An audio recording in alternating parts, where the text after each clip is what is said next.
comfortable? You're comfortable? Yes, your microphone, please. I'm very comfortable, thank you. You're happy with the performance on the stage today? Yeah, I felt really, really great. I mean, the crew here is amazing. Globen is an amazing arena, and yeah, I think the rehearsal went really, really well. Anything to work with in the future? If there wasn't, I would be very worried.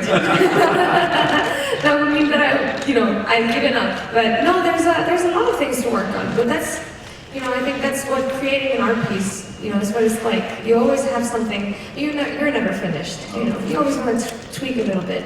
We have some time to do that. We do have some time. Yeah.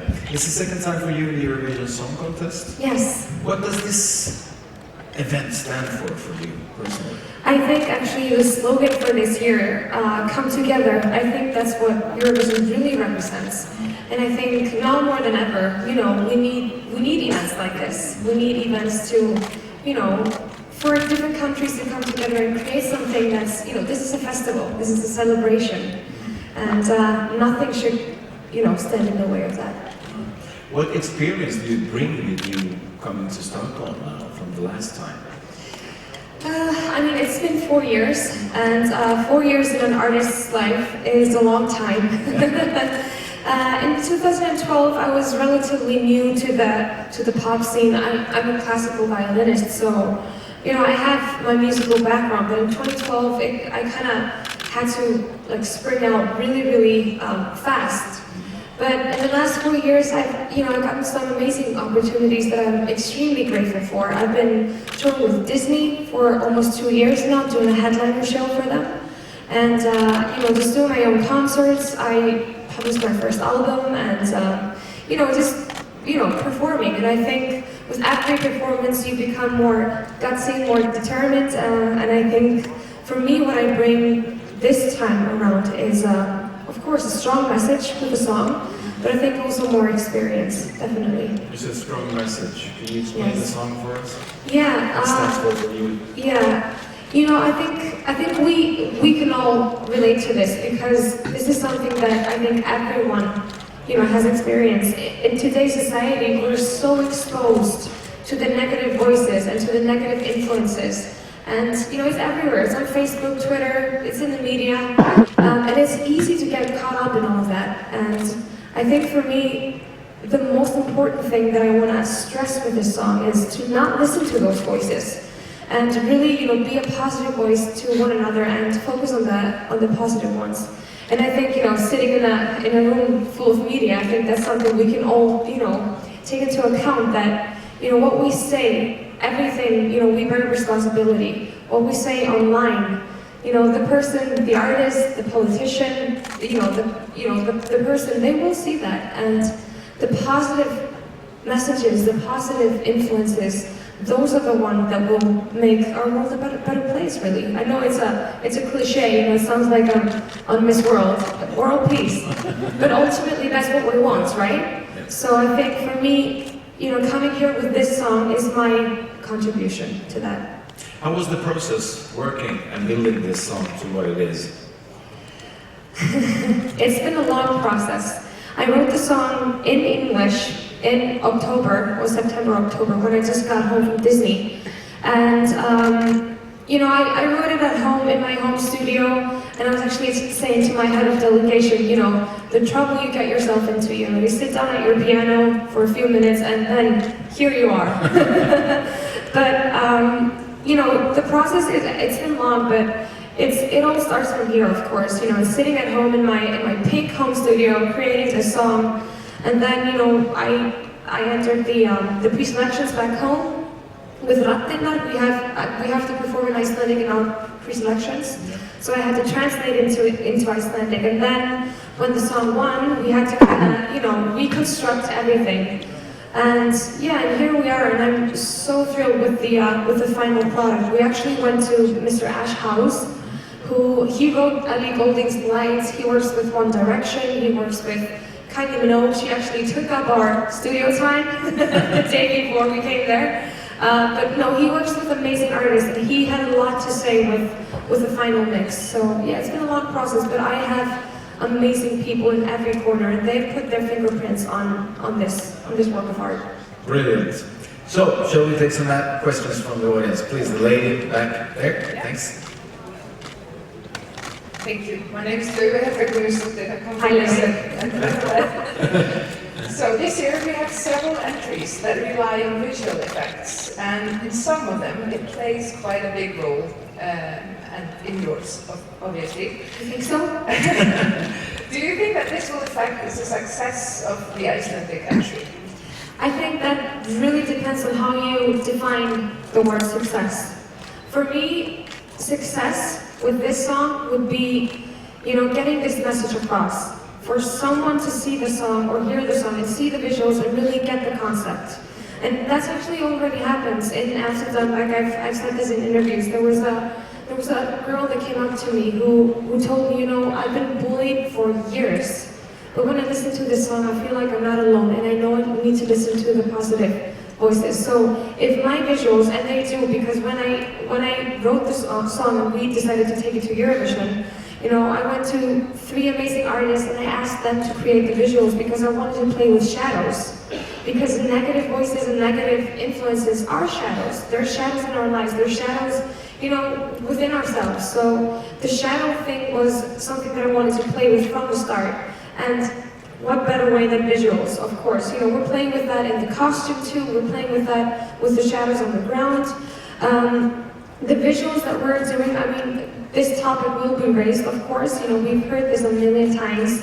We're doing a back projection with live shadows, something that we shot with my amazing choreographer.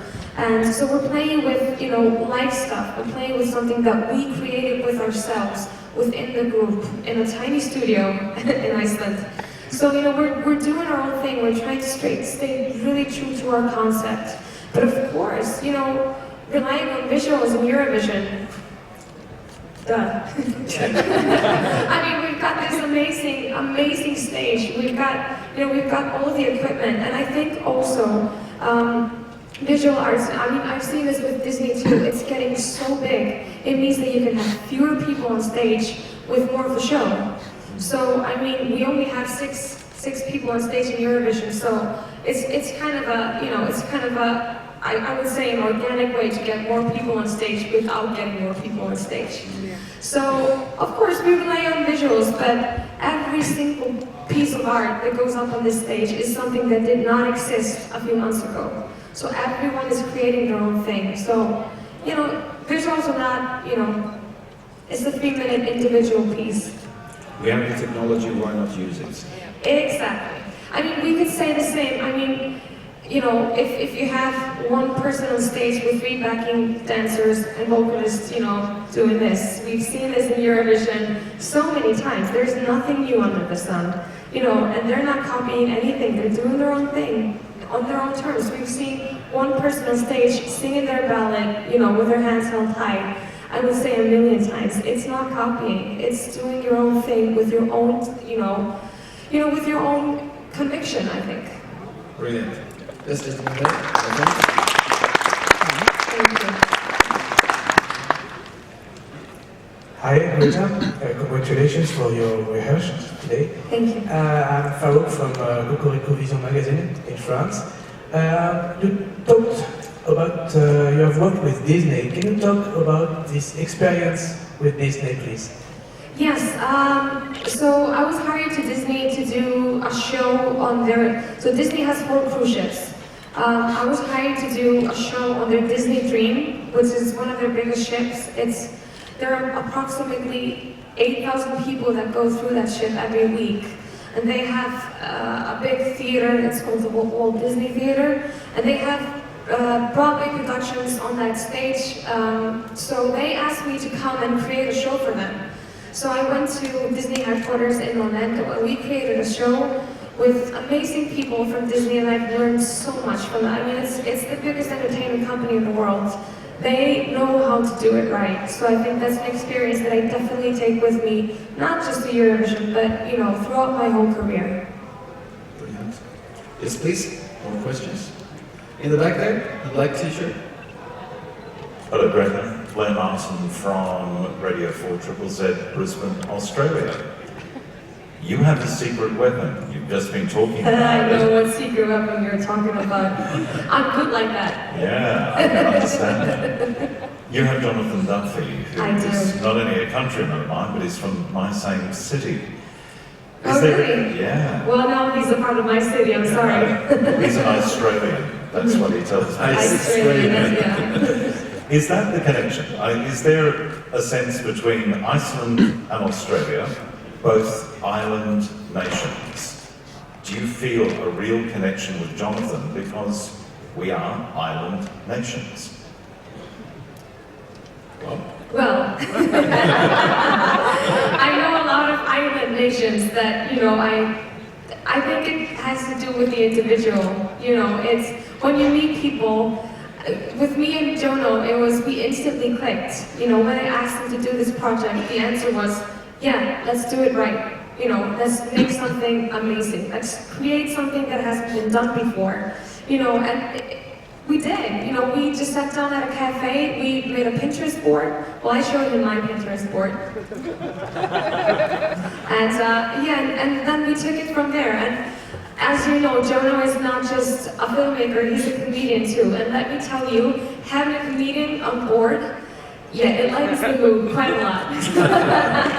But I've spent a lot of time with Jono, for the past months, and I can honestly say he's become one of my absolute best friends. So I'm sorry, I'm not giving him back. You're extremely experienced, and I know that Eurovision Song Contest is extremely popular in Iceland. Do you feel the pressure from your audience, for your countrymen? Of course, and I think, of course there's always pressure, but I think it's so important to know, in Eurovision, it is a song contest, of course, but there's so many other things that come into play. And there's so many things that we can't affect. For example, we are an island. Let's face it, we don't have that many friends. We're isolated in the North, Atlantic Ocean. But so there are things that that come into play when it comes to scoring and placing and making it into the finals. But I see it differently this time. In 2012, it was because I didn't know the competition as well as I do now. So I was so caught up in making it to the final and getting a good place. But this time, I know the competition and I know myself as a performer, and I know that Eurovision, it's an amazing opportunity and it's such a great thing. But it's not the beginning or the end of anything. It doesn't define the artist. We've seen so many amazing artists coming through Eurovision, with beautiful, beautiful songs, and not making it to the finals, but they have super successful careers. We've seen people making it really far, and then you don't really hear from them ever again. Eurovision is it's a venue, and it's amazing. But I think it's so important not to get caught up in the competition, because, well, for me at least, my favorite songs usually don't make it to the finals. But I still listen to them, and I couldn't name the winners of the past, the past 20 years, but I can usually name you my favorite song, And that's the great thing about Eurovision. People have different tastes. We come from different places, come together. That's the slogan, right? So I think, I see this competition as a huge concert. It's a huge show. And I see it as a platform, at least for me this time, to at least bring something good into the world, and really get this message across, because it is a message that's dear to my heart. And I think in today's society, we need positivity more now than ever. Which means winning maybe is secondary.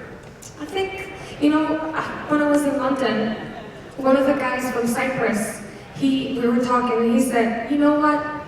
There might be a winner. There might be one specific winner, but there are no losers in Eurovision. To make it this far, most of the contestants have gone through, pre-selections, they've won their national finals, then they've done an amazing work, to get here.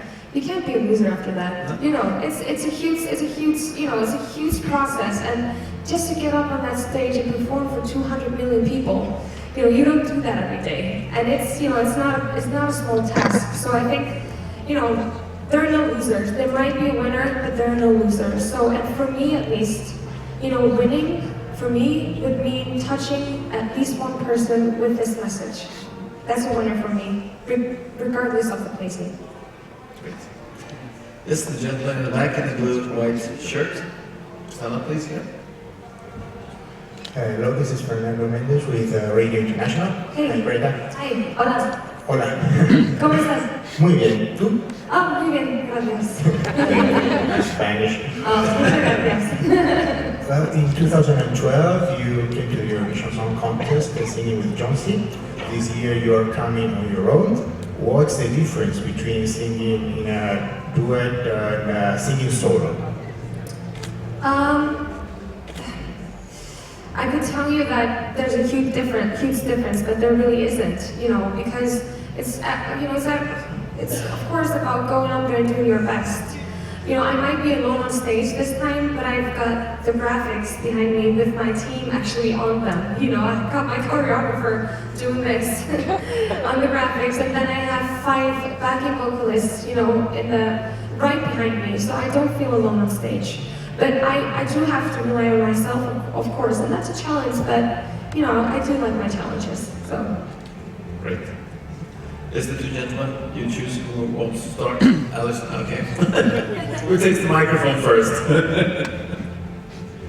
Hi Greta, welcome back to Eurovision. Alistair Birch from SBS Radio in Australia. I'd like to hear a little more about performing on a cruise ship. How different is it from performing on dry land? And have you ever been, has the movement of the ship ever got in the way of your performances? You know, I always find it interesting when people talk about, you know, how has it been on the cruise ships? You know, are you doing the casino show?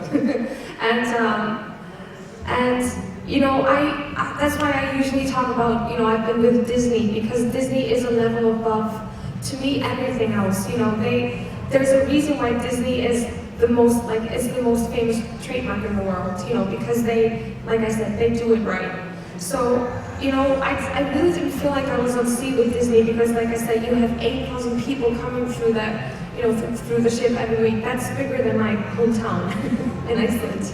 So, you know, and you know, being a performer on the ship, you just, you know, you're in the theater, you're working with your technicians and your team, and you know, it's not any different than doing, I wouldn't say this, but you know, just your everyday gigs and your concerts and your shows. So it isn't really different. What was different for, you know, working for Disney was that I learned so much. You know, I had, you know, directors from Broadway, I had world-class dancers with me, I had graphic designers and costume designers from Disney. So I think one thing that I really take with me from Disney is when there were problems and when, you know, we would have an idea and it would be like, I don't know if we can do that. The question would always be, well, why not?